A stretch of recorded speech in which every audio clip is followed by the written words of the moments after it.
Welcome back to my channel. My name is Sade Chevelle. This video is going to be about my my profession, what I currently do for a living, um, just the pros and cons of being an SPD tech or central sterile tech, and pretty much just going over because some people are probably what's that? I never heard that before. So if you're interested in this video, just keep watching. An SPD tech is we work with the instrumentation that the doctors and nurses use, like the scalpels, the syringes, every instrument, even like scopes. It could be like colon scopes.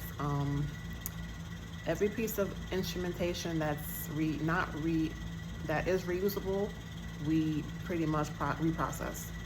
So we wash it, we sterilize it, pack it back up, and send it back to the department pretty much. SPD techs, we work in hospitals, we can also work in clinics, we can also work with in like GI departments. And to become an SPD tech, you can either go to school. They have like online programs, which is what I did when I first started.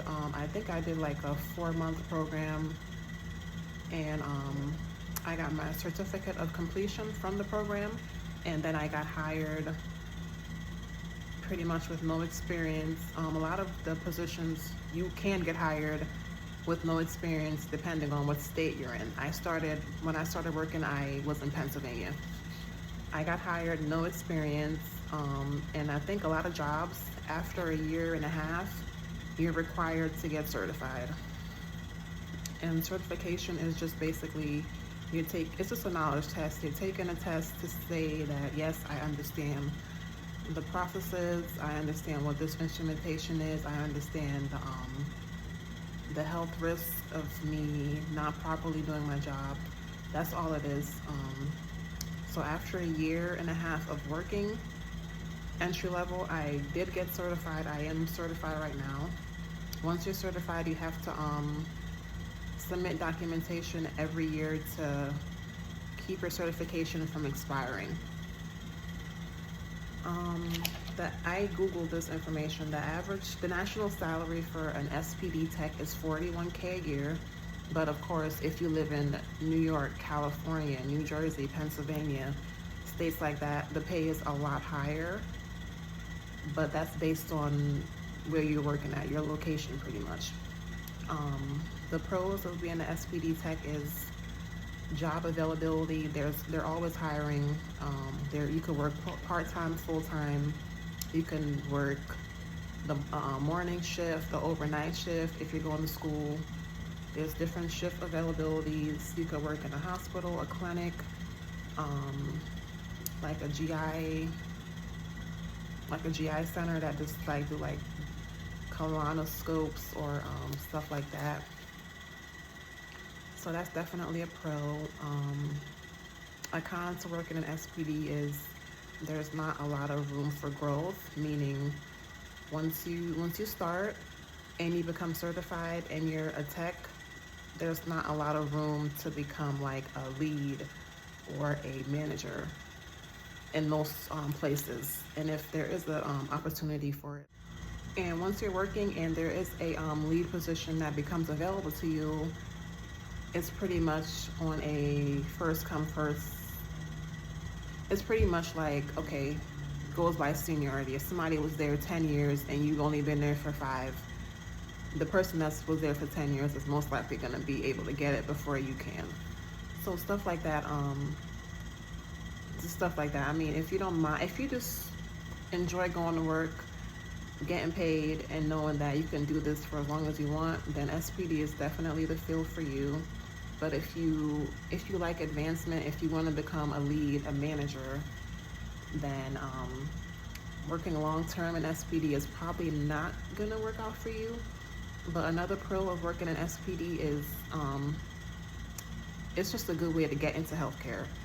Like, if you just want to get into healthcare, become comfortable working in a healthcare setting, SPD is definitely for you because it's not expensive. going, if you do decide to go to like a 4-month program, they're not expensive. They're like 2K, and you can like make monthly payments on it. They're not expensive. SPD is always hiring, and I definitely think it's a good way just to get your foot in the door. I've been an SPD tech for going on 4 years now. But con to be an SPD tech is just the pay. It's not like we make that much money, and even if you, let's say you work in California and you make 55K a year, you're not gonna next year make you making 85K a year. It's gradual increases, so it might be extra 50 cents one year, 70 cents the next year, stuff like that. There's not like there's not a bunch of money to be made in SPD. We don't get, most hospitals, we don't get like on-call bonuses that are over 1K. We don't get end of year bonuses. Like some departments, I know some departments, if they get called in within like each month, they get on top of their pay, they also get like a on-call bonus. End of year bonuses, we don't get stuff like that normally. But I definitely think that SPD, I mean, it's a good department. It's always going to be around. There's always a need to have instrumentation cleaned. So it's definitely job security within that department. And it's just a good way to get your foot in the door in healthcare. We work alongside nurses.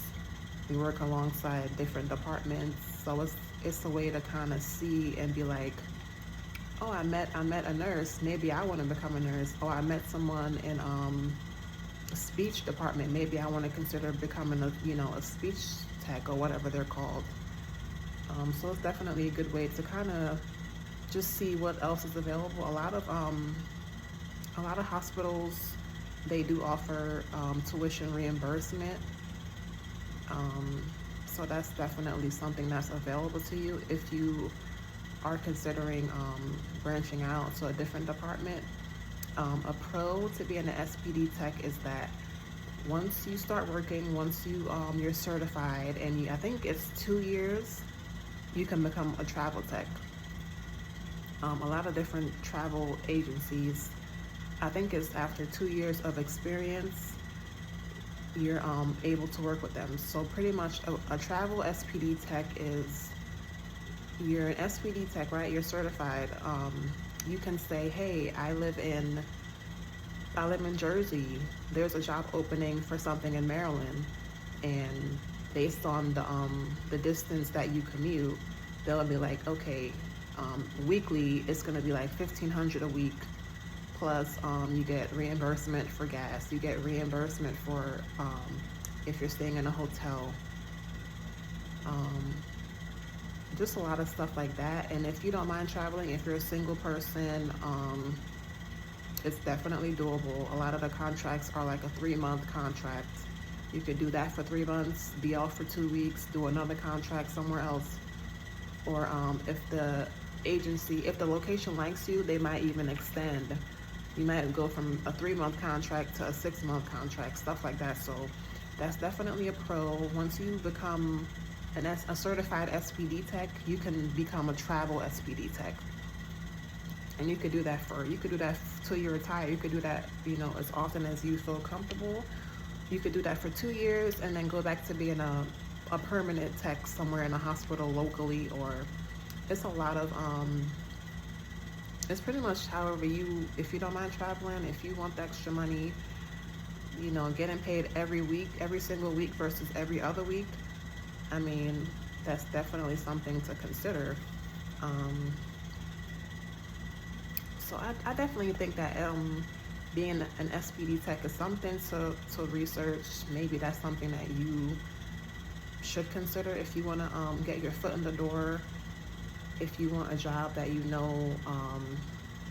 can make it a career, just based off of I'm always gonna have this job. I'm never gonna get laid off. I don't have to worry about temp jobs. Like, it's not a temp job, it's something permanent that you could always do. And once you're certified, you can transition into becoming a travel tech, and that's where the real money is. You know, that's where the big money is. So I definitely think that becoming an SPD tech is something to consider when you're thinking about just entry level healthcare jobs. The national average salary is 41K, but depending on where you live, the salary might be a lot bigger. So if you like this video, please give me a thumbs up. Please comment and subscribe to my channel. Bye.